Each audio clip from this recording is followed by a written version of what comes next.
This is when the monster in me was probably created. Is the DP on that film said something to us at one point about how every single shot has to have movement. The camera must be moving in some way. And I sat there and I thought about it, and I was running through the list of movies and shows in my brain. I took a risk and I was like, that's not true. And now I know that that term is called locked off. You can have shots locked off, right? And people might be moving, but even still, look at Wes Anderson. You might have totally rigid talent in a locked off frame. I jumped in and it made me think, oh, maybe I have an eye for this. Oh, and the elevator shot. That shot was my idea, and I fucking love that shot. That's when the monster was created, because then anytime you wouldn't accept my idea, I'd be like, well, no, remember the elevator shot? That was a good one. I know what I'm talking about.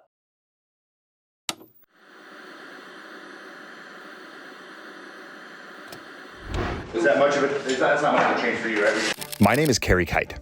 I used to load bombs in the Air Force, and now I'm a writer, a filmmaker, and an entrepreneur. Through using the post 9/11 GI Bill to go to college, working hourly jobs to pay the bills, and freelancing my way into a career, I've studied what it takes to successfully transition from service to civilian, and that study has become a conversation.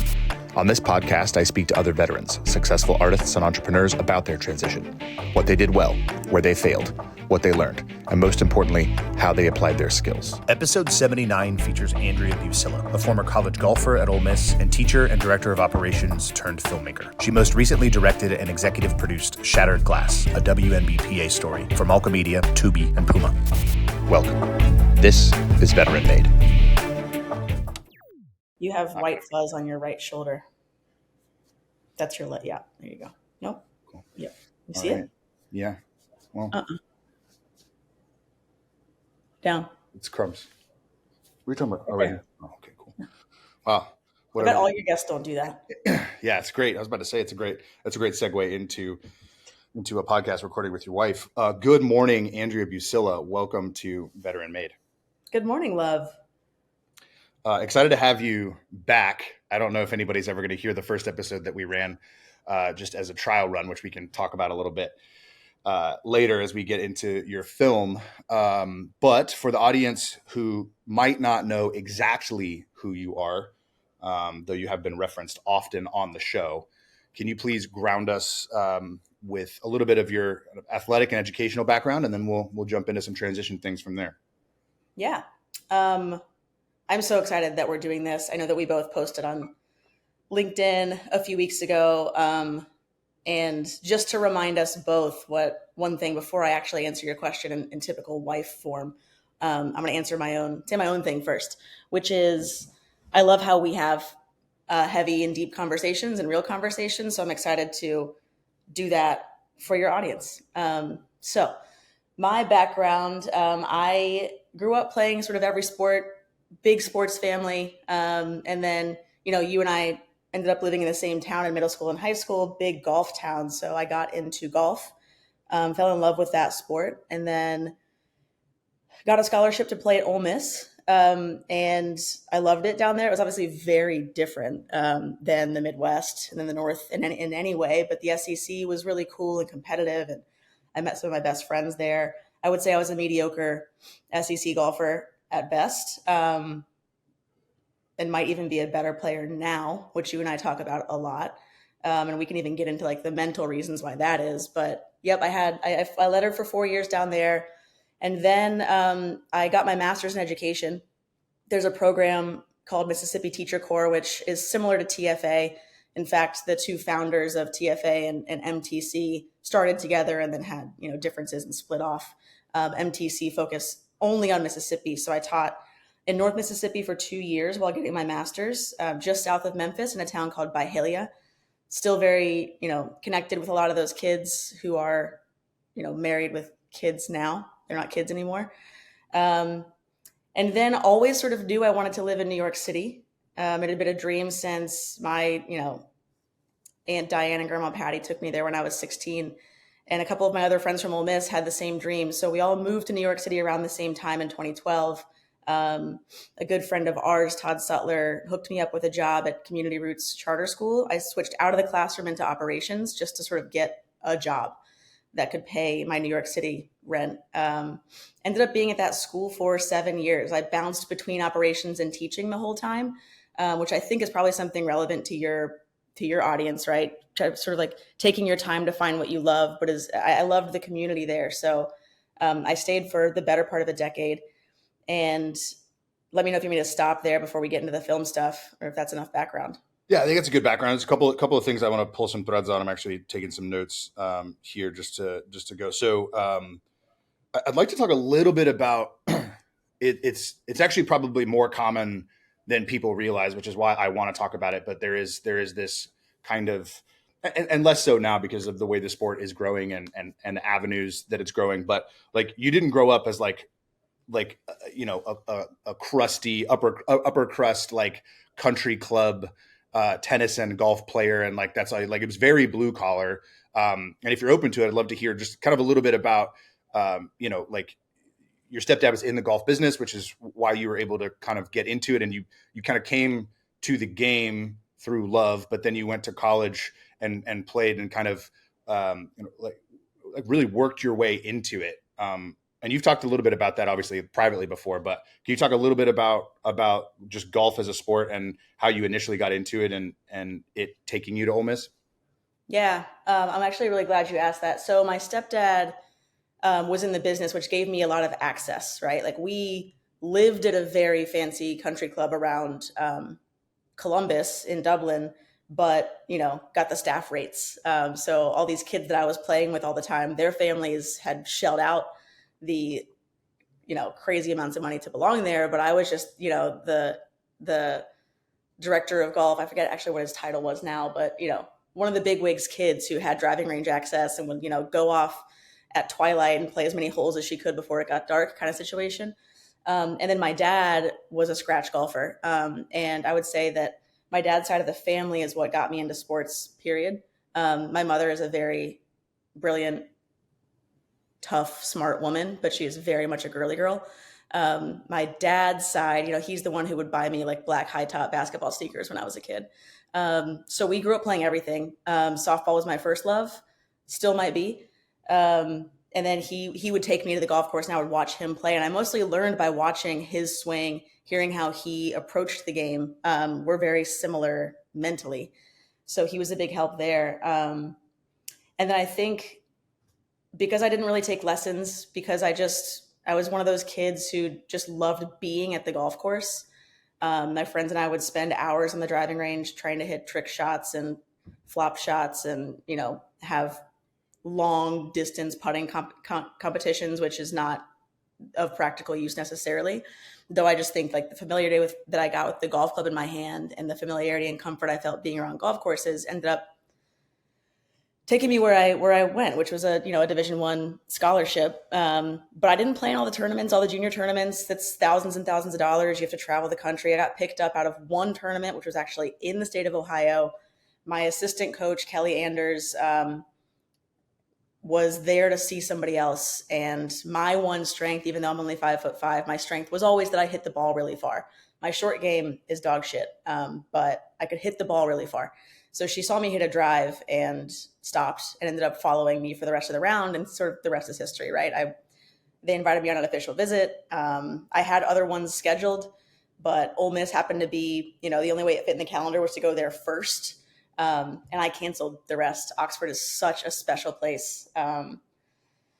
So yeah, but then when I got there, I realized that to sort of connect it to what I think your question is, I realized that all of these kids around me, whether it was at Ole Miss or the rest of the SEC, had grown up like going to the Ledbetter Academy and getting lessons and playing in like serious competition, not local Ohio high school competition. And I was the kind of golfer who just played on feel, and that feel and confidence fell apart really fast because I didn't have the concrete foundation that these other kids who came from like the wealthier families or whose families were like, you are going to get a golf scholarship. My family was sort of like, if you think you can, that'd be amazing. That'd be a huge help. It wasn't ever like mission number one for me. So I just think like athleticism and passion got me there, but then I got out of my depth pretty quickly and I didn't know how to, like, there are plenty of field players on tour. I just didn't have the skill set. I didn't have a coach. The coaches that recruited me left after my first year, and the one that came in did not understand me. I didn't understand her. She tried to change my entire swing, which for a field player is like not what you do. And it's why I'm a better player now, because I don't think about it. I just go out and I hit, and that works. But in college competition, when like that's the coach's job, that's her career. like my 19-year-old Andrea's performance on the golf course affects this woman's salary. It is a totally different ballgame. I don't think I was ready for it. Yeah, I consider myself a field player as well, as you know.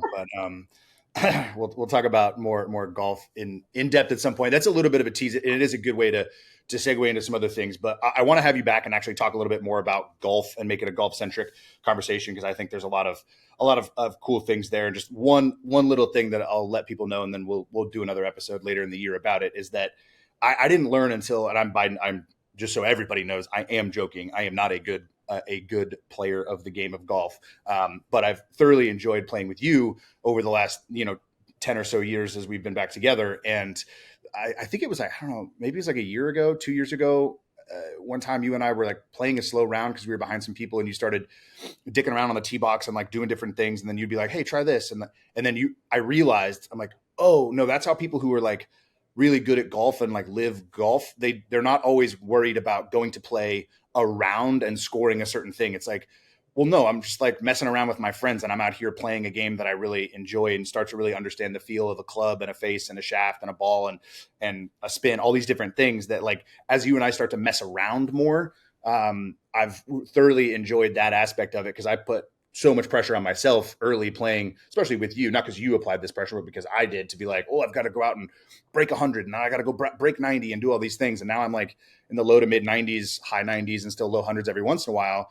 And that's just actually because I've played a lot with you, and you and I've just gone out and messed around and had fun. And you'll, like, instead of teaching me to coach me, you'll be like, hey, look at this thing. Hey, let's try this. And that I kind of got my version of the experience you had as a kid and as a young adult, of like being out there with your friends, playing the game and just having fun and goofing off. Yeah, and it's funny. I think as much flack as I caught from my stepdad for not doing focused practice, I think that it really, until you said that, I guess it hadn't occurred to me, but I think that's why I'm a good field player. Like, I know what the ball feels like off of every single one of my club faces in all kinds of different, types of grass and environments and lofts and lies and angles. And it's like, it's because I was dicking around for so many hours as a kid. Yeah. It's like a second, or a third hand for me. Yeah, no doubt.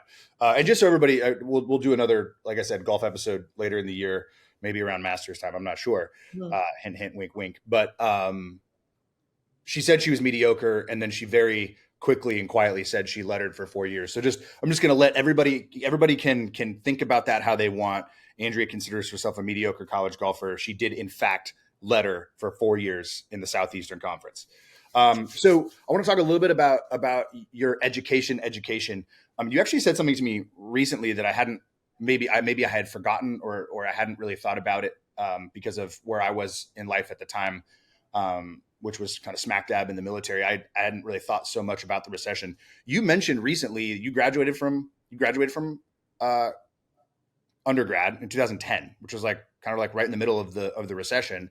And you actually chose education for economic reasons, because you wanted to be a broadcast journalist, but jobs and all that stuff. Can you talk a little bit about what 22, 23-year-old Andrea was thinking about in terms of going to grad school and next steps? Yeah. And this is always a tricky thing to talk about, because few statements instill more rage in me than those who can't teach and those who can do. So I don't want you or your audience to think that that's why I chose education. It had always kind of been in the back of my mind, because I had incredible teachers in Dublin. Lori Davis, Laura Mills, Marla Morris. I had amazing coaches, Tim Timmis, Anna Zaccardi, like these people who I still am in touch with and had incredible relationships with. And I remember back when you and I were that age, we talked, like, you're like, I would love to coach high school football and teach history. It's like, that's this wonderful. I had all the same. I had all the same teachers and coaches. We ran in the same the same circles. And my ambition was to be a history teacher and a high school football coach. Yeah. Yeah, and it's such a wonderful life. And we grew up in sort of like, Americana, suburban Midwest. So it was very much just like a part of the fabric that raised me. Sorry about that calendar notification. It's all good. Riverside does a great job of actually removing that stuff, so we're good. Oh, nice. Okay. Let me just close that tab. So anyway, it was something, I wasn't that far removed, right? I was only 4 years removed from my senior in high school spring. So it was like still very front of my mind. And I talked to those coaches and teachers all through college. And yes, 2010 was difficult. So I was talking to a friend and he said, I think you studied journalism undergrad and that's cool. And you want to go be like, a war journalist and do dangerous shit. And that's awesome. But you should also think about jobs that are always needed. And it's not that journalists aren't, though. Like a whole other podcast episode would be what journalism has become since I studied it. But he's like, medicine, education, those are fields that the world will always need. You have job security always. And that kind of hit me. And then I called Anna Zaccardi, who was one of my softball coaches, and I was like, do you like teaching? Like, what is your life like? We had this long conversation. I was sitting somewhere on campus at Ole Miss, and she talked me through it. And that conversation was like, yeah, that's someone I trust. She and I are similar. She's this like Italian badass tomboy type. We are very similar in those ways. And I was like, yeah, I can do that. And I studied journalism. So like, I'll go the English route. And I applied to Teacher Corps. And I was like, if I get in, that's my answer. If I don't get in, I have to make a plan B. Highly competitive program. Only like 20 to 25 people get in every year. And from Ole Miss, only 1 or 2. Most of my Teacher Corps cohort classmates were from Harvard, Stanford, Georgetown, St. John's College, not St. John's University. I learned about St. John's College. This is like crazy competitive brainiac school. And then 2 of us from Ole Miss. So I was like, yeah, that's my sign. Yeah. So 2 things I want to double click on there. One, two things I think the audience will benefit from. So 1, you did something really smart, which was call somebody you trust and and you asked them real questions. Not like, hey, should I be a teacher? Do you think I would be a good teacher? Do you think I would enjoy it? You asked a really smart, wise, and discerning question is, what is your life like? Do you like it? And how do you live and work? And can you, tell me a little bit about, give me a taste of that. And I think that's something that, I wouldn't have been smart or wise enough at 22 to do something like that. What made you do that? That's a good question. I think that, I don't know. I almost said, I think I've always done that, things like that. And it's probably born out of some level of insecurity. Not just being able to make my own decisions, though I've gotten much better at your prompting, mostly at it. But I don't know. I would like to think that 21-year-old Andrea had some level of wisdom. Like, if you've got people in your life who you trust, ask them. It's like our friend Jonathan. It's like he's somebody that we both talk to a lot because he knows us. Like he thinks about us as humans. We have so many deep conversations. He's known us for years. And if you have someone like that in your life, it's like, hey, what do you think about this situation that came up at work? Or what do you think I should do about this big step? Like if it's someone who knows you really well, I think you'd be remiss not to do it. Why did I do it? Like, I don't know. Yeah. It's a great question. Yeah. I don't know. I just think more people should do things like that. And even then you just now in that answer, you kind of drifted towards the other version of it, which is, and can confirm Jonathan is obviously a loyal listener and supporter of the podcast. So he'll hear this. And like, we do have those conversations and that's great, but not to minimize what I'm asking about. And you don't have to answer it, but I just want to underscore it for the listeners, transitioning service members, or anybody who wants to transition a career. Don't ask somebody else what they think you should do. Go ask somebody else what their life is like. What are they doing? What's their day to day? Do they like the what of their job? What's the schedule like? Is that something that like have them paint the picture of what it's like for them for 2 reasons. 1, it'll disarm them. They're not having to answer something, like, oh shit, I got the pressure of telling Andrea what I think she should do. It's more of just like, oh cool, somebody wants to know about me. Let me describe my life. And from that, you'll get that very, maybe it was your background as a journalist or as a journalism major. And maybe it was that kind of interest of asking questions in a way that would get you the most kind of legitimate information. But we don't have to unpack it too deeply, but it is something I think is really important for people to consider doing. And then the other piece, and we're kind of well, I want to pause for a second because I want to think more about the why I asked that. It might just be like, good, humble upbringings and having parents who told me to lead with questions and utilize the network around me. I don't know, but I will say I did the same thing with some people who worked in sales. when I was thinking about leaving education, because I was like, I'm tired of being broke in New York City. I want to make money. My friends who are in sales make a ton of money. Let me ask them what their life is like. And they were all like, don't do it, dude. It's brutal. The grind is brutal. Sure, the money's good, but like, you're not going to, we know you're not going to like that. There you go. Yeah. Yeah, exactly.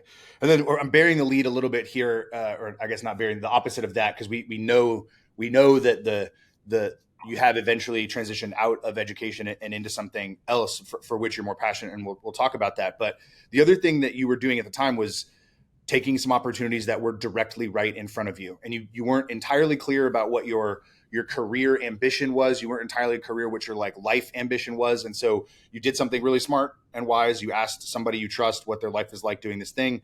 You got an answer, and then you made a move. You made a move on something that was tangible and that was kind of right in front of you. And maybe you can answer this question. I don't, having known you at the time and we talked about it, I don't remember you being worried about it. You were just like, oh, cool, this is what I'm going to go do next. Did you have any sort of like, I may or may not want to be a teacher for the rest of my life, I may or may not want this to be my career, or were you just doing the thing that was right in front of you? The latter. I was just doing the thing right in front of me. And I will say something that I think would be really valuable for your audience too. And it came up again when I switched out of education, and I just did them again on gut instinct. There wasn't any like, pinky in the brain, evil genius like strategy here. But I wasn't confident that I was going to get into teacher corps. I knew how competitive it was. So I looked up the program director, this guy named Ben, and asked him to go to coffee. And then we kind of ended up becoming friends. He's who connected me to the guy who got me the job in New York, Todd. And I built a relationship with him, not as like a Trojan horse to get into teacher corps, though of course that was part of it. I just wanted to know like, hey, what should my application look like? What should it say? What kinds of recommendations do you want? And also just like, what's this experience like? And like, we ended up like going to sushi together, and we were both into photography. So we'd like drive around the, rural Mississippi Delta and take pictures. And like, I don't know if Ben like shoved my application through because of that relationship, but what I do know is my application was the best it could have been because I had insider information from him. And I ended up having a 4.0 in teacher corps, and like I wasn't some schmuck that shouldn't have been there. But I don't know if just like my cold application being sent in would have gotten me into that program. And I think that's a really valuable thing. I told someone that last week who wanted to pick my brain about getting into this industry. I was like, do what you're doing with me. You hit me up and asked me to have a conversation. Do that 1,000 times. Yeah. And build authentic relationships, right? It's not a network. You're not like building, I say this all the time, and people, it's not plots on a graph. It's human beings. It's a robust network of hearts and minds that you're sharing experiences and information with, to gauge whether or not it's something you actually want to do, whether it's something you can do, whether it's something you should do, and also to then get the valuable intel that you need in order to succeed if you do want to move forward in that path. And I would imagine that it also works out for people who approach relationships that way, that you find another path kind of coming out of that. And there's the point I'm trying to underscore for folks is like, it almost doesn't matter where you start. Just start somewhere. If you're interested in doing something different and getting out of where you are, whether it's service or whether it's a career, like just move on to the next thing. You don't have to machinate all these different, signposts and like get there in certain ways and on certain timelines. Just do the work that's right in front of you, see what happens, build relationships with other humans, and kind of move forward. And the relationship building isn't a substitution for being qualified, though. Correct. It can help. Like women have, this is studied, women have an issue not applying for jobs if they don't meet every single requirement on the job posting. Men don't do that. Relationships are a great way, in particular for women, to sort of like bridge that gap. It doesn't mean you can meet 0 requirements and then make a friend with somebody and they're going to give you the job, but it's definitely a bridge builder. It's something that's going to help you on the way. You might get a job over someone who checks a few more of those boxes because you prove that you were a human being who could have good conversations and is someone that's fun to work with or nice to be around. And I cannot overstate that. No, you cannot. Jump a little bit around your time in New York City. I want to get to the film and your career in production and advertising here. But you did something, again, like smart in at Community Roots Charter School, which had an elementary and a middle school, you kind of jumped around a little bit and filled some holes, filled some gaps, and were almost like a utility player at the organization. Can you talk a little bit about why that was the case and kind of like what your mindset was as you got into that environment and started operating? Yeah, I mean, the first job that I got, I mean, I wasn't certified to teach in New York. Um, Teacher certification is state by state unless you have, I forget what it's called now. There's like a national certification, similar to like a board certification. Um, so I wasn't certified to teach in New York. So I applied for this elementary school operations job. So I worked in the office, and there were four of us who worked in there. And part of that job, was everything from like helping coordinate busing and field trips. And I was like basically the accounts payable department, and I would cover classes if teachers were out. I did recess. I did the after school program. I like really got integrated into the community. Like I still to this day know whole families, right? Parents, grandparents, siblings, cousins. And that was really cool. But then after 2 years, I was bored. I mean, there were a lot of days, like I had a master's degree in education. I was definitely overqualified for that job, but I was willing to take it because I needed a job. And I'm ever grateful for that place because like that place is my New York. Like I lived in New York for 10 years. 7 of them were spent there. And actually the movie premiere that's happening on Monday, the middle school girls basketball team is coming. Like I still, that part of my life is very important to me still. But after those 2 years, I was bored.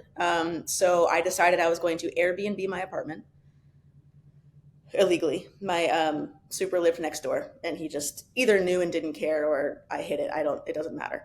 I Airbnb'd and I left. I quit Community Roots, and I was like, I'm going to go travel the world. And I was going to do it for 1 full year. The Airbnb rates I was getting covered my rent and enough spending money while backpacking. Obviously, I was staying in hostels and not fancy hotels and stuff. And after 4 months, it hit the holidays, and I was feeling a bit homesick. And someone at Community Roots reached out, and they said, "Hey, one of our elementary school science teachers going out on maternity leave. We need a long-term sub. Are you interested in coming home?" And I was like, "That's actually great. I'll come home for the holidays. I will make some money, and reset before I go back to wherever I'm going to go next." I was going to go to Southeast Asia. So I'm doing that, and after like, I don't know, a month or two of it, one day I learned that one of the middle school English teachers quit like the day before Christmas, which in education is like a cardinal sin. Zero respect for teachers who quit mid-school year. And our director, Allie Kyle, walked in and was like giving me a review of the science lesson I had done and told me about this English teacher thing. And so she walked out of the room, and I sat there and I thought about it. And the week that happened, my co-teacher, Jen, was out. So I was alone in the classroom with K-5 science kids and refound myself as a teacher. I hadn't taught since Mississippi. It had been 2.5 years. And I was like, oh man, this is what I'm good at. I love building rapport with kids.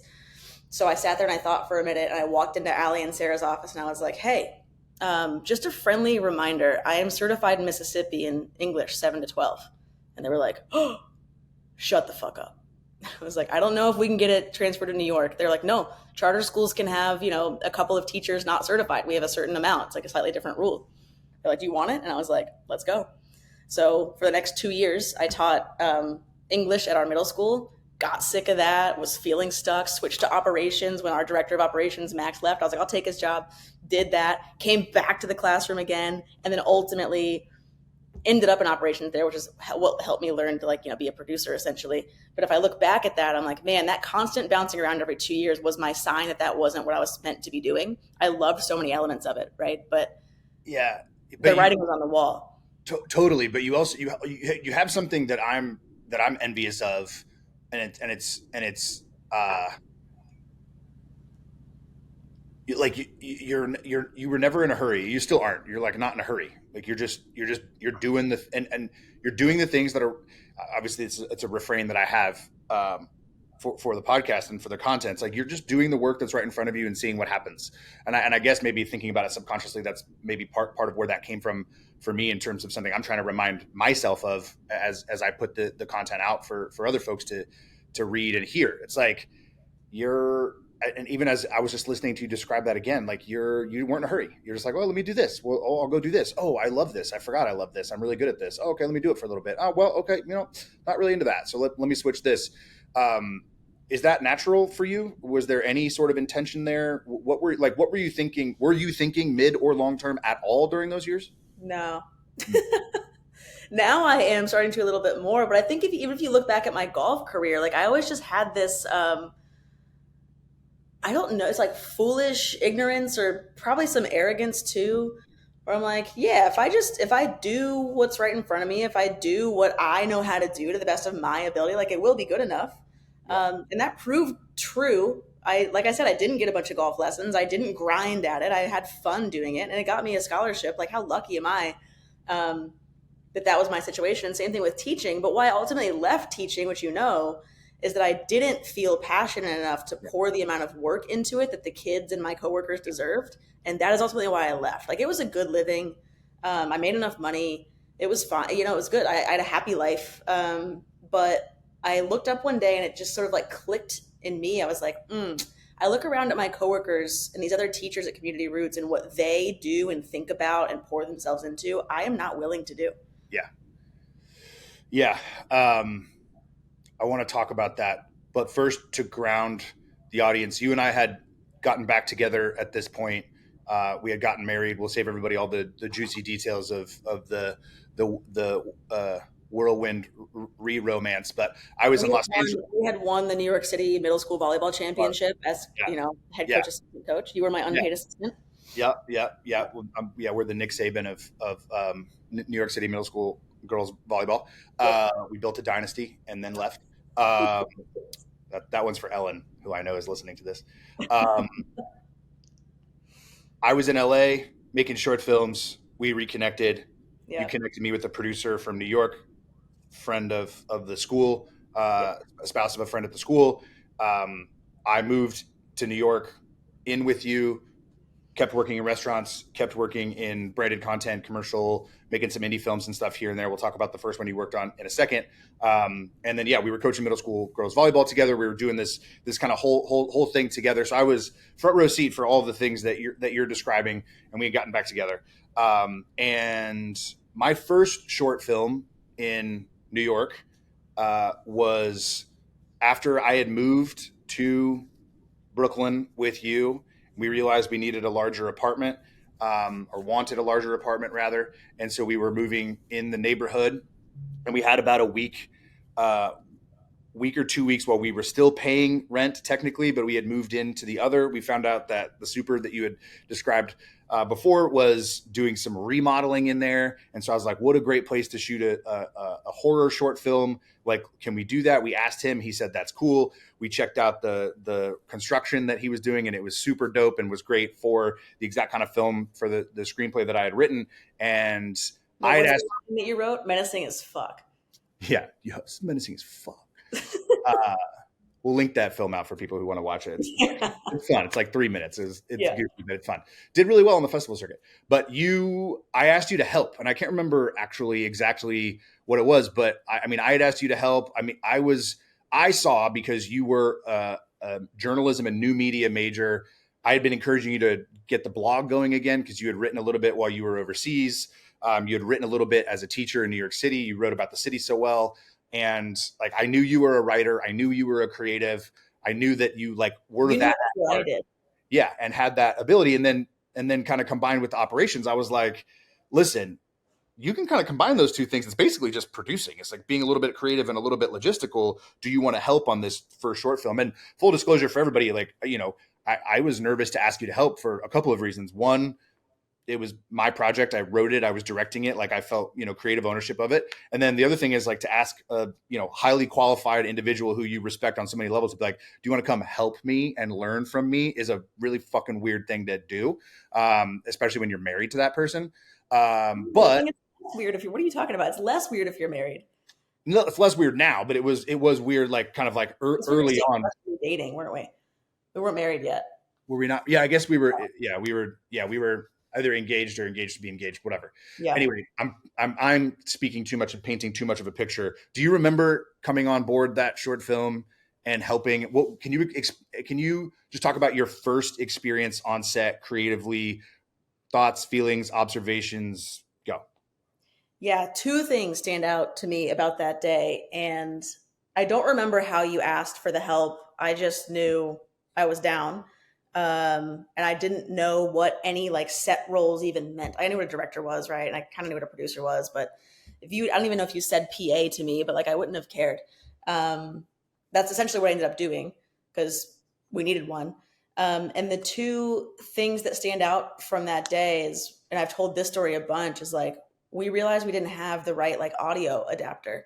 And I was like, this is my time to shine because I think what drew me to production and what drew me to operations in a school was that like I am the problem solver. I am the one who's more stubborn than any of you who will find a solution to this. You know, whether it was like scheduling a date for parent teacher conferences and like promising the directors, the co-directors of the school that I'd figure it out and we'd make it work, to like helping, Eva put on the school plays. Like I was the girl. Like I will get my hands dirty. I will stay here till midnight and sweat and do all this stuff. Like I love that shit. So being a PA, good PAs are that way, right? So when we didn't have the audio adapter, I was like, hold my beer. Took my bike out, biked around to all the, appliance stores and bodegas, and eventually found this like random adapter, came back in, like victory. I'm here, guys. Day is saved. And that felt good. I was like, oh, this is when I feel alive. Like some insignificant little problem that no one else thought about or cares about. And I didn't either. But now that we know it exists, I got you. I think I love like the appreciation that I get when I do that. I think I love the experience of trying to solve it. More long-term problems, I'm much less interested in thinking about, as you've kind of already hit on. But those immediate, like, let me solve this, love it. And then the other thing that I remember, and this is when the monster in me was probably created, is the DP on that film said something to us at one point about how like every single shot has to have camera movement. The camera must be moving in some way. And I sat there and I thought about it and I was like running through the list of movies and shows in my brain. And I was like, I took a risk and I was like, that's not true. And now I know that term is called locked off. You can have shots locked off, right? And people might be moving, but even still, you look at Wes Anderson, you might have totally, bored, rigid talent in a locked off frame. The DP was wrong. And I jumped in and I said that, and I can't remember how you reacted at all, but I love that feeling, let's call it what it is, of being right. And it also made me think like, oh, maybe I have an eye for this. Yeah. One quick aside, when she said hold my beer, that's literally true because this was a weekend shoot where we had everybody was eating pizza and drinking beer while we were making this thing because it was all people who worked in advertising or in restaurants and worked in real jobs during the week. So we made it fun. Yeah, I don't remember that exact exchange, but you said the elevator shot. That shot was my idea, and I fucking love that shot. And I was like, and that's when the monster was created because then anytime you like wouldn't accept my idea, which you didn't have to on future sets, right? It's all about collaboration. I'd be like, well, no, remember the elevator shot? That was a good one. I know what I'm talking about. Yeah. No, you've said that dozens of times for sure. But no, that's yeah. I mean, yeah, the elevator shot, but and that's exactly what I was. Not exactly. I shouldn't say it's exactly what I was hoping for, but I was hoping for that because I knew that. And again, I wasn't like trying to, Andrea's going to be an award-winning director one day. It was just like, I wasn't thinking that far ahead either for you. I was actually thinking maybe just a little bit farther out than you, but still pretty close to where we were. I'm like, no, she would be really good at this. She would really enjoy this. This is a marriage of all of her experiences and skills. And I would like her to be a part of this stuff. Cause on my side of that, like I was still working restaurants, tending bar and waiting tables at a couple different places. And then working these gigs, when I could and getting shifts covered and all that stuff. And I would come home from these gigs and I would explain things to you. and part of it was legitimately kind of educating you on like, hey, here's my job and here are the things that happen on a set and here's the roles and here's what this means. And I learned this in film school, but I didn't learn that in film school. And like, this is cool. And then there'd be the complaining nights where I would come home and bitch and moan about, this thing that somebody else did wrong or this thing that I did wrong or this, Which talent or is client. important. We talk about this all the time. It's important to vent to a trusted person so you don't do it in an inappropriate environment. As long as it's solutions oriented, which is what you guys solutions oriented. But yeah, you received from me the range of experiences and emotions about, at that time it was mostly branded content. It wasn't like full on commercial content, a couple things here and there. And so I remember thinking like, man, like this is cool. I get to share this thing with her and she's really interested in it. Would love to actually share it with her and have her come on board and help. And I think going back to what I said, when I said that it was fucking weird, is more of just the kind of uncomfortable bit on my end where like I knew that you were so capable of it that you would PA once and then you would get it and it would be like cool. And it wasn't because I was I was just like, it's a weird thing to see that in somebody else and then try to get them to get there and then it happens and you're like, cool, all right, we're here, I was right, like, whatever, let's keep it moving. But so that happened. So you worked on that. And then a really cool thing happened where you said, hey, because I was out having conversations with people trying to get gigs as a freelancer. And a couple people said to me, hey man, you should just have your own LLC, your own production company. And I was like, okay. And I got enough of that intel and I would come home and tell you, I think I told you that enough times that you finally said, well, we should do it. And what was your end of that conversation? It's funny. I remember this as being solely my idea. So I'd love to know who you misremember telling you this first. It was I can't remember who I think we met him through that same branded content producer that got me my first branded gig. It was an Australian guy. I can't remember his name. No disrespect. I just can't remember his name. But I remember I went to that bar in the neighborhood in PLG. And I remember coming home and he was like, yeah, I get director's gigs all the time, but it's because I have a production company and I can staff the whole thing. Okay, fine. Maybe it wasn't solely my idea, but I remember we were walking home from our favorite restaurant in our neighborhood, Slow Loris. And at least I think, and in the movie version of my memory, like we were walking home from that restaurant. It was night. It was kind of cold. And I was like, if you can put a production company in front of these publishers and agencies and offer all of it, right? Not just you as an individual, as a director or as a producer or as an AD, but if you're like, hey, I will crew up this whole thing, I will hire the editors, whatever. And I didn't understand much at that point, but I at least understood that like it's more appealing to offer the full thing than hope to get hired by one of these production companies that's being hired by the publisher, right? So I was like, let's just LLC ourselves. And then you can go out for the full gigs and you can either choose yourself as the director on those or hire somebody else. I can help you in the background. I know enough about doing, accounting from the school. Turns out I did several things very wrong. But at least like we got like, checks printed that had Greater Fool Productions on the top. I was so proud of them. We had the printer in the spare room at our apartment. That was a fun time, right? It's like, and we got a decent amount of work really quickly, and then it kind of dried up, which we can talk about too. That I'm less interested in. So the first couple of paid, like full budgeted, branded projects that we did together with a publisher, which used to be the Foundry. It used to be Timing Studios. Now it's the Foundry at Dot Meredith. They had like Sports Illustrated, RIP, People Magazine, Entertainment Weekly, Family Magazine, Parents Magazine, Southern Living, yada, yada, yada, all those. Right. And so I think we did a couple, we did one for the Paper and Packaging Board and Parents Magazine. And we did another one for In Style, and Mila was the brand. And I think those were the two big ones that we did together where like I was the director, you were the producer, and then we both collaborated on the creative. And that to me is where I really saw that you were even more creative than I thought you were, and way less logistical than I thought you were, not in that you weren't capable of it, but that it was more of like her interest and her capabilities really lie in bringing the creative production to life. And there's one particular anecdote on the Mila shoot that you probably want to highlight, as you should. Well, But no, could you I just talk think, about the experience of actually making that transition as a moonlighter, by the way, for those that are listening, she did this as a moonlighter. She was still teaching while helping me, while kind of co-running this company with me and making this stuff. So can you just talk about thoughts, feelings, experiences during that time?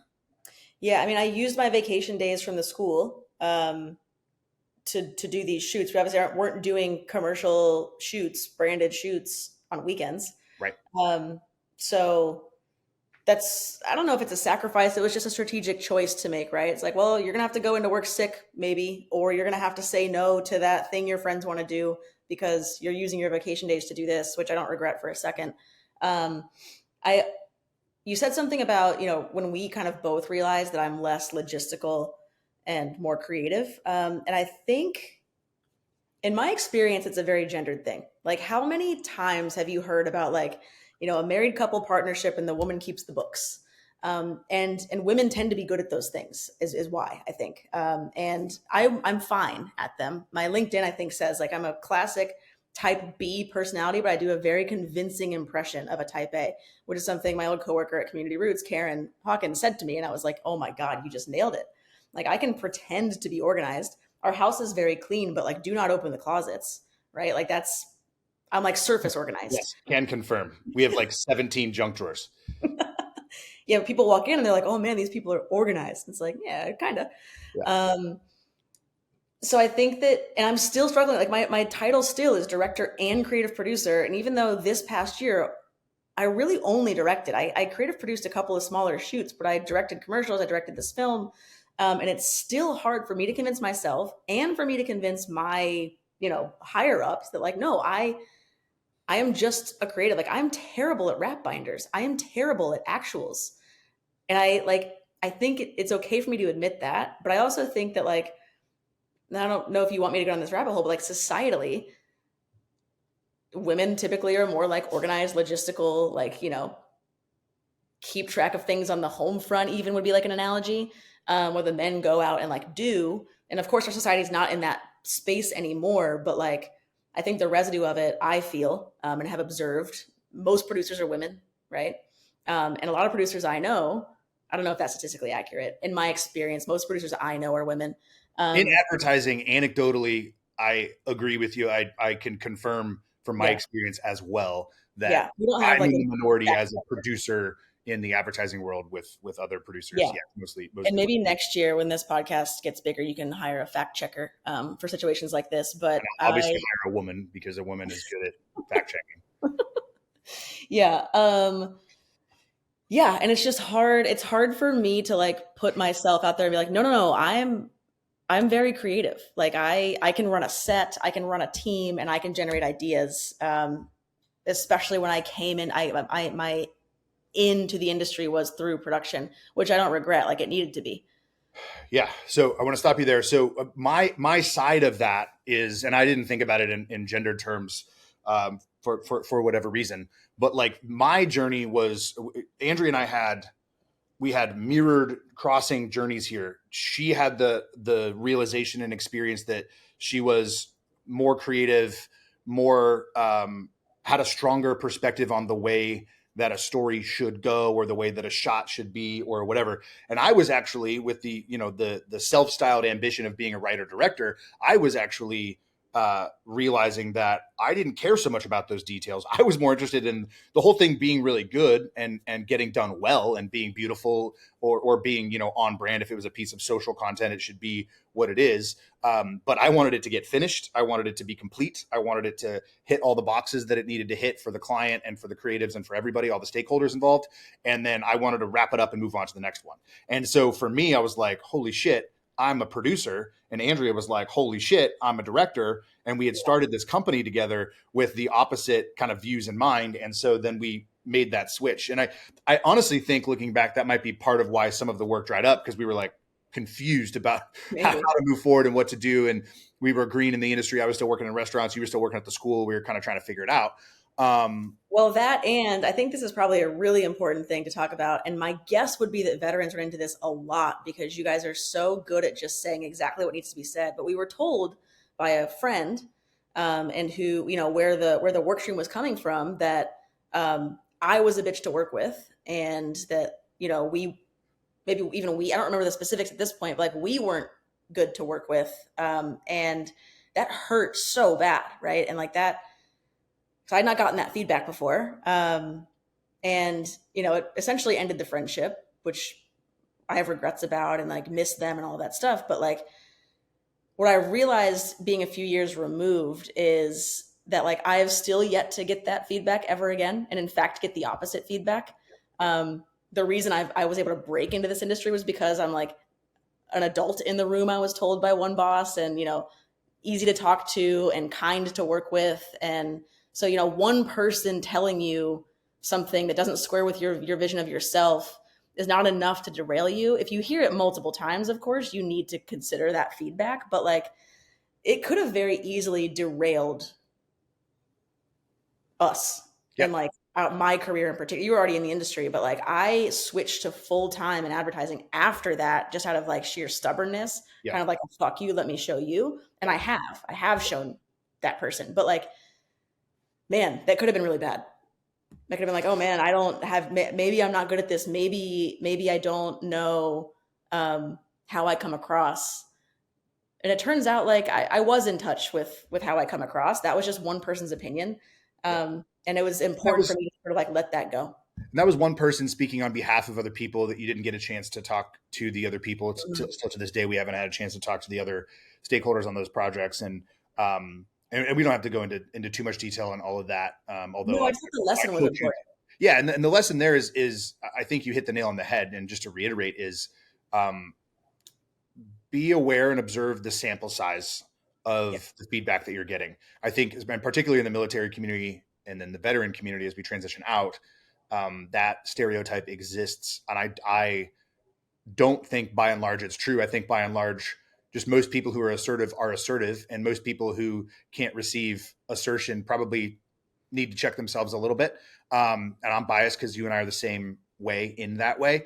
But I do think by and large it's a truism. So I would encourage the veteran community or anybody transitioning from sports and the military into something more corporate or creative or whatever. Just be aware of the sample size from the feedback that you're getting. Don't ignore feedback and don't go all in on every piece of feedback. Just get enough feedback, observe the sample size, and then make some determinations from there. I think that's one mistake you and I made at that time together. We co-made this mistake where we were like, we went so deep into that feedback. We were trying to like parse it out and figure out. And we're like, and now I look back on obviously the experience I give people as a producer, the experience you've given people as a producer and a director. And it's just, we just know it's not true. We have gotten feedback that we have actioned because we get good feedback from people, but it's from people that we trust and work with regularly. And that sample size is there. So one thing before we bridge to your move fully into advertising and production, you said something that you learned on these sets that harkens back to something you said that you were really good at as a teacher.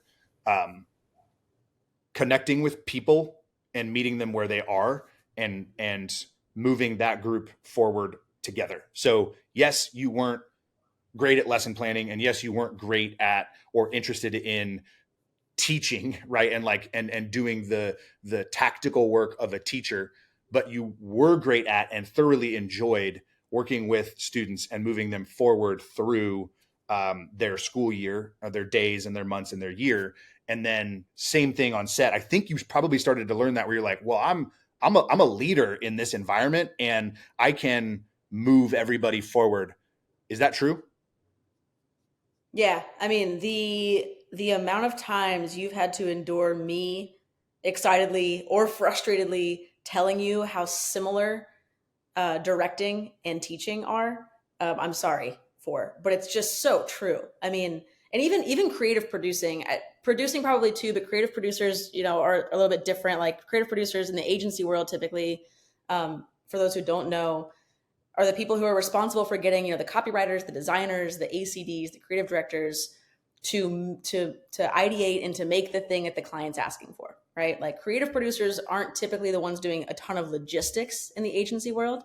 But it is our job to like get a team to work well together towards the common goal. which is, of course, the same thing that directors do more tangibly on a set. And just like I was in the classroom, and my old brilliant co-teacher Liliana probably wanted to kill me so many times, but I was more interested in like keeping the mood light and, you know, having sidebar conversations and going on tangents in the event we were having like a whole class lesson. And I found that that really helped me build rapport. So, you know, if we're between setups on set, or if I notice that talent is feeling awkward, like I'll just like, you know, kind of schedule be damned, we'll make it up. I'd rather just pause and have a silly conversation or even a deep conversation. You and I both love a deep conversation, right? Like I'll go there with people too. And it's not necessarily intentional. It's just kind of like my way. But I would say that for people who are more just like, you know, put your head down, do the work, and, you know, don't look, you know, have your blinders on. I don't find that to be particularly like enjoyable and productive. I think that there's always room for some like human connection and rapport building. That probably sounds like painfully cliche, but it's what's helped me advance in the industry. Like certain departments on set are known for being very curmudgeonly, and being very like, I want to get out of here as early as possible. I'm not one to hit overtime. I don't want to, you know, that'll get you hated really fast. But we're here for a full day of work. We don't have to just be balls to the wall the whole day. We can like get to know each other. And the people who I've gotten to know on sets, we work together more and more and more. You know, it's like I'll hire the same people over and over again. Of course, they have to be talented and good at what they do, but that is like honestly secondary because a lot of people have the hard skills. So many people can develop hard skills. The soft ones are the ones that keep me hiring certain people over and over again. I can replace someone who can put up a light like it's nothing, which is not to say that people who put up lights don't have a skill set. I don't have that skill set. It is very impressive when you see someone light a scene and they can change the mood. It's just like, it's a beautiful process to watch, but a lot of people can do it. A lot of people can direct, right? You have to be enjoyable to be around. I have nothing to add. And the veteran listening to this should rewind it 45 seconds and listen to it again. Yeah. I don't have many of the director hard skills. You know, I just kind of got comfortable, like, well, yeah, I mean, I want this focal length. Like what I can tell someone with the hard skills, like I want this scene to feel like this. And then I go and I focus on directing talent and building rapport with talent so that their performance comes across. And I leave the expertise, the hard skill stuff to the people who have those skills. It's my job to create a good vibe on the set. And I think that translates to a lot of careers. It's not just directing. No, I mean, Christopher Nolan is just widely known for saying that he's not that good at individual things on a film. He's just elite at bringing all of the department heads together and allowing them to shine. And he's the one who kind of puts those puzzle pieces together, which I think is a really smart way to look at it. And to your point, for the filmmakers out there who have ambition to be a director and want to go direct, heed that advice very specifically. For everybody else who wants to do something a little bit different in whatever career path, understand that is a great heuristic for anything. Like, you're working with a team. If you're the leader of that team, it's your job to make sure that everybody else can do their job to the best of their ability, and you just put the finishing touches on it. That's it. That's all you need to do. And if you're still leading from the middle of the organization to the bottom of the organization, same thing. Make yourself, like you said, somebody people want to work with, somebody who solves problems, and somebody who makes everybody else's job easier. I need to email John and tell him that we're running late again because I don't want to stop this conversation. You said 10:30. I know we have 10 minutes and we haven't even talked about Madwell yet. Let me check our calendar here real quick. We can do it. Yeah. Okay. So you, no big deal. You were 30, pregnant, and you had quit the school because you had to, based on the school calendar. I had not yet secured a job in advertising or production yet. Oh yeah. That's big time. I actually let the school know earlier than most teachers do. I think I let them know in February. But that was just because of my loyalty to them. And what I said earlier, cardinal sin is, you know, quitting mid-year, leaving kids uncared for, untaught. So I wanted Community Roots to have as much of a runway as possible to replace me. I offered to help interview, of course. They didn't need that from me. I think I interviewed a few people with them, but I just wanted to do right by them. That wasn't like, some altruism. It was just like, those were my people. And I cared a lot about that place. And I also knew selfishly that if I didn't rip that Band-Aid off, I would just coast and maybe stay there another year. So yeah, in February of, would it have been 2019? Yeah, of 2019. Yep. I let them know and started applying, during the workday there. It's a pretty slow time in a school, right? You're not like quite to spring break yet. And we had built pretty good systems. They were kind of running themselves. So I had a lot of time during my workday there. Sorry, Aaron, to apply for other jobs and just like never heard back. Like I was saying earlier at the top of this podcast, like sending those cold applications through LinkedIn, like you are not getting a job that way, guys. I can speak from experience. I've heard other people talk about it. We were sitting at a bar in Flatbush, Brooklyn one day, and you were like, look at this job. And it was a creative producer job at Madwell, which is a great agency based out of Bushwick, Brooklyn, and Denver, Colorado. And I read the job description and I was not fully qualified. I think they wanted like 4+ years of experience. And if I were to include indie films, I maybe had 2, soft 3. But I had director of operations on my resume and I wrote a really cool cover letter that we sat at the bar and wrote. And my cover letter was a screenplay basically of my experience applying for the job, where it included you sending it to me. And then they have this really cool homepage, Madwell does. And the screenplay had me getting sucked into their homepage. And suddenly I'm in the interview and I'm telling them things about myself through this like make-believe sort of like fantasy feeling, dream state feeling interview. And that wasn't an original, like the idea was original in that like you and I kind of came up with that together, but they asked for a unique cover letter. Cause like they're that kind of creative agency. Like cover letters are bullshit, but they're like, if you're gonna have to write them, make it cool. So I think I got like an email back from them and got a couple interviews out of it, went into the office, and they just kind of never got back. I was not, like I said, I wasn't qualified for that role. So, fast forward a few months, now it's springtime. I don't think I was pregnant yet, but I was starting to feel the pressure of not having a job lined up, knowing my last paycheck would be June from the school. And we were thinking about moving to LA, I think. Oh yeah, shit. We had a little bit more time than I thought because I was working at an agency. Yeah. I was working at an agency basically full time. I was like contracting every quarter. I would just get renewed every quarter. So like I was in pretty good shape, working with NASCAR and all that stuff at the time, draft line, all that cool stuff. Yeah, you were going to get paid through June. And that's about the time I think you told me you were pregnant. And we were thinking about moving to LA because what's cool about pre-pandemic stuff for those that don't know is producing was like remote job before it was remote job.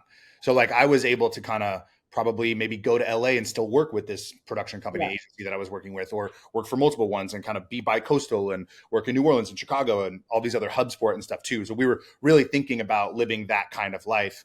And then just maybe getting a reset, and we had friends out in LA. Obviously I had gotten my start in the industry out in LA. So we had friends out there, production friends, creative friends, like people who were plugged in. And it was a viable option for us.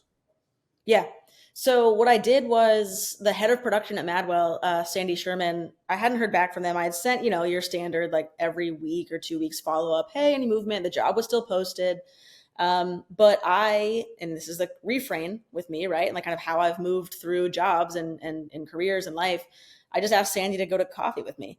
And I wanted to ask her about LA, and it's funny. I don't know if you remember this, but this was during the part of our life when we partied a lot. I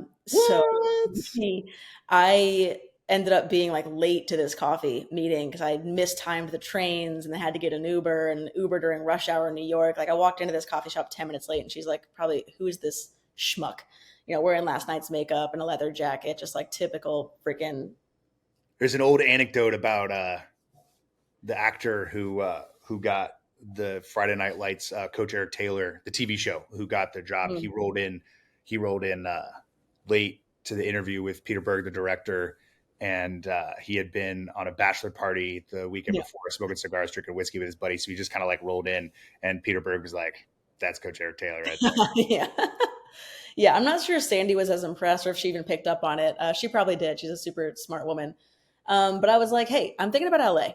I haven't, heard back from Madwell, and I get it. It's fine. I would just I think the email I sent her to request the coffee is I said, like, woman to woman, I'd love some advice. I'm trying to break into the industry. And she was like, she told me, even in her response, like she was so flattered by that to be asked to give advice to somebody. Which I thought was weird. Like she was a head of production. She was, a boss bitch. And I'm like, what do you mean you're flat? People But probably this ask is me for advice all the time, but I don't think they do. This is why I tell people to build relationships with other human beings, because most people fucking don't. Yeah. You build a relationship with a human being and meet them heart to heart, mind to mind. Like your read on that is she said she was impressed. She was probably just fucking happy to be seen. Like Yeah. you saw her as a human who could offer another human experience to you. And Yeah. she probably doesn't get that ever. Yeah. Yeah. So we had a pretty short coffee date. I want to say it was like 30 minutes because I was late and she had meetings or whatever. But we had a conversation and she was like, do not move to LA. Like we just moved here from there. I don't want to offend any listeners, but she's just like, fuck LA. And in many ways, I agree. I love LA for a lot of reasons, but it's not my work vibe in this industry. This isn't an LA audience. You'll be fine. Okay, cool. It's true. It feels very different to work out there than it does on the East Coast or in the Midwest or even in the South. And it's not my vibe. So she maybe sensed that and she was like, no, don't do that. And then like, I don't know how long it was, a few days, a week later, I got an email from the HR team at Madwell. Cause basically what had happened was Sandy went back and she was like, hey, I met like an adult for coffee last week. She had a whole career before this. Madwell is a cool place because they, and their founder and CEO, Chris Soika, had around this time written an article about how he valued people from diverse backgrounds coming in. He didn't want the traditional, I've climbed the ladder in advertising. I started as a junior copywriter and then blah, blah, blah, blah, blah. He didn't want that. I don't think I would have gotten a job anywhere else. Like, I don't know many places that feel that way, but they were like, oh, teacher turned operations. She's directed some stuff. They thought that our company was like more of a big deal than it was. Cause Sandy at one point, she was like, you've owned your own company. And I was like, LOL. Yeah, kind of. We have an LLC. Yeah.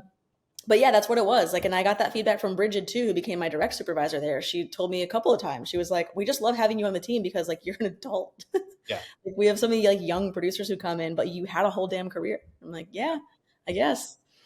Yeah, it's a great place. I have since freelanced veterans, right? And veterans have done a whole damn thing before they're transitioning. It's valuable. Exactly. And that's where, that's where diversity has just a ton of value, where people from diverse backgrounds, diverse experiences bring a diverse set of skills and experiences to bear on an organization or on a project within an organization, whatever it is.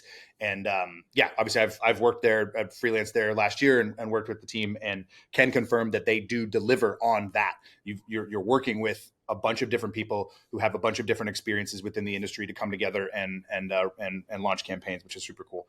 Yeah. I don't want to dismiss your time at Madwell, and I don't want to run through it too quickly, but you had a great experience and learned the ropes of how the advertising side of the industry works there. But you also then came to another realization that, like this is a great opportunity to produce, but I really want to direct. How did that unfold? Not yet when I left. I just wanted to work on different types of content. Madwell does these like crazy creative. I was working on like $2 million photo shoots with these like beautiful set builds and like cool stuff. But I realized that I like video. And that was what I wanted my focus to be. And I wasn't getting the opportunities to do video there. It was going to other producers. I voiced it several times. I don't know if I gave like a hardcore ultimatum, but I was like, hey, if the next video project comes in and it goes to somebody else again, like I'm going to have to look elsewhere. Had that conversation with Bridget and Sandy. They got it. It wasn't totally up to them. And then it happened. Sure enough, another producer who like raised her hand at the last minute was my understanding at the time. She's like, oh, I want to try video. And they're like, oh, sure. Even though I had spent the last 6 months being like, please, please, please. It just wasn't It wasn't set up in that way. I wasn't an experienced enough producer for the account that I was on, huge account, and they wanted these 20-year grizzled vets with it. Like they checked that, right? I wasn't that. So I made the choice to have to leave. Still have a great relationship with them. They totally understood. Chris and I, my last photo shoot was in LA. We had dinner my last night as an employee of the company, and he was like, "I know we don't have the kind of work that you want to do. I plan to have it in 2 years, and let's talk." Which was a nice thing to be told, right? There were no hard feelings. It was an amicable separation. And I applied to one job. I think it was also a job that you found for me, which is funny. Applied to that. Yeah. And I wasn't going to leave unless I got that job because I loved Madwell. And they gave me my break into the industry, but I got the job at Malka. And in my interview, this was the crazy difference maker. In my interview, Brian Egan was like, "Hey, I saw that you directed some indie stuff and I don't think I directed any branded content stuff." He's like, "Do you have an interest in directing?" And I was like, "Yeah." He goes, "Like, you would do that here?" And I was like, "Is this a trick question?" Like, most places want you to have 10 years in, right? They want you to have climbed the ladder the traditional way. And here was this, future supervisor of mine saying like, "No, you can direct stuff." And I was like, "Okay." And they tried to make me the senior producer on one of their big accounts, the Twitch account. They offered me more money than the job I ended up taking. They're like, "You can make this amount of money if you will be on this one account being a senior producer, or you can make this amount of money being on the enterprise accounts and get to do these branded documentary type things." And I told them I wanted the lesser paying job. They're like, "Are you sure?" And I was like, "Yeah, I just came from a place where I was on one account. I'm not interested in that kind of content. I did not switch careers at 30 to do anything but exactly what I want to be doing. Like, I can go get another agency producer job that's going to pay more than what you're offering me and be on the same account and do, not be on set and stuff. I want the job where I can be in the field. I will take less money." And they were like, "You might be fucking crazy, but okay." And that was the best decision I've ever made. Aside from marrying you and switching into this industry, that was that. I look back at that decision and I'm like, man, I bet on myself. I was like, I'm going to take less money because I now finally know what I want to be doing at whatever I was by then, 33, 32. It's like, I finally figured out what I love doing. Money is not going to be the driver of it. It was not a big difference. It was like a $20,000 difference annually in salary. I was like, man, that's worth it all day long. So they started putting me on these small branded documentaries where I was essentially a field producer. I was creative producing on the back end, and I was the person in the field who dealt with talent, camera, and client. And I poured myself into making those better than what Malka had put out before. They're pretty small budgets. Clients on those types of things are pretty conservative. They're oftentimes internal videos or B2B videos, but I was like, nope. If I'm going to get bigger and bigger opportunities, I need to hire really good DPs who are going to help me grow. And I'm going to shot list this and direct my ass off. Even if no one looks at me as the director of this, I'm going to look at myself as the director. And then I was putting out these documentary style pieces for, big corporations. That wasn't their broadcast spots. It wasn't their big time spots, right? But Amazon and who else? EY and all these big companies. And, my sales team, my accounts team, and the clients were like, "Wow, this is really elevated." I'm like, "Yeah, you can do that for the same amount of money. You just have to hire the right people and be committed enough." So enough of those kind of got me in the conversation where now my sales team, my accounts team is like, "Oh, we can put Dre forward for this bigger project and this bigger project." And it just kind of built from there to the point where I got a feature documentary opportunity kind of dropped in my lap. And I know that I've been talking for a minute, but told that part of it pretty quickly. It was a solid 2.5 years of just elevating everything I did a little bit more than what people expected that got me here. Yeah.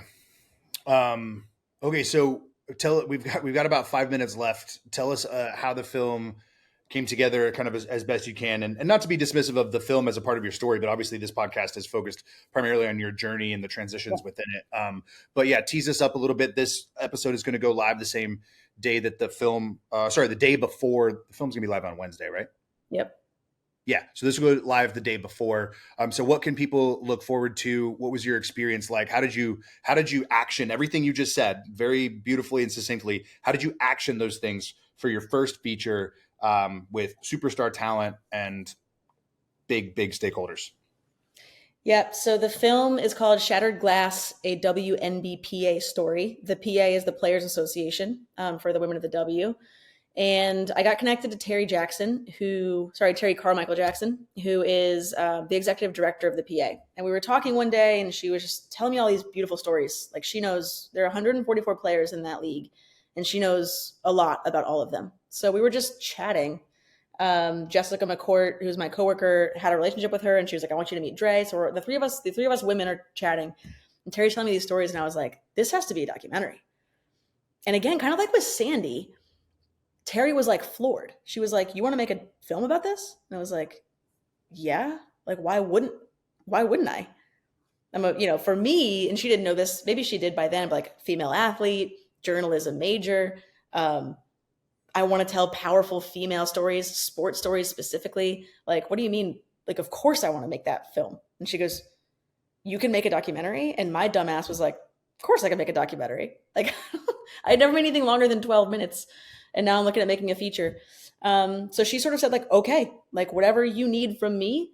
And Jess was like, "I'll get it funded." And sure enough, she did. And then it was just on me to, like, build the story and build rapport with these women, and figure out, it's like, it's pretty lucky to have the opportunity of, like, here's an opportunity to make a film. I'll make sure you get the talent, the subjects of your film. Someone else will make sure it gets funded. All you have to do is come up with a story. And that was a lot of pressure. Like, I had coworkers and friends, Mitch Hooper at Malka. He and I had several early brainstorm sessions. You and I and Gareth and Ryan stayed up late at our house one night brainstorming. Many of those ideas made it into the film. Like, in many ways, we had not nearly enough people on this film, but like, my own personal circle of trusted voices, their thumbprints are all over this film, which is pretty cool. Otherwise, I don't think it would have gotten done. And yeah, now I can say that I directed a feature-length documentary. It is by no means perfect. It is by no means what I initially set out to make, but I think that that's art. I think that things evolve. And it's definitely better than it had any right to be, given how little I knew about this process. Yeah. Relationships, determination, stubbornness. Yeah. Yeah. Get you far. Stubborn. It's like a stubborn. We need to think of, like, make up a word that's a cross between ignorance and arrogance. Because it's like stubborn, ignorance, and arrogance at the same time. Yeah, we just take those back, like, whatever. It's just like, in this case, the cocktail's it's a good cocktail. Yeah. Where can folks find you? Where can folks find the film? Where do you want to drive traffic for your director portfolio? Oh boy. My website is just my full name.com, AndreaBuccilla.com. Instagram is the same. And the film will be on Tubi, which is a free app. One thing I was nervous about was a barrier for entry for people to watch, but then I found out Tubi is free. So all you have to do is download it, and you can watch the film for free. Yeah. That's cool. I was texting with Kira yesterday because she's a college athlete as well. She and I work together at another agency, and I was like, "Oh, you'll love this film." She's like, "I don't have Tubi." And I was like, "Oh, I'll find out how to get it to you." But now it's we free. Know.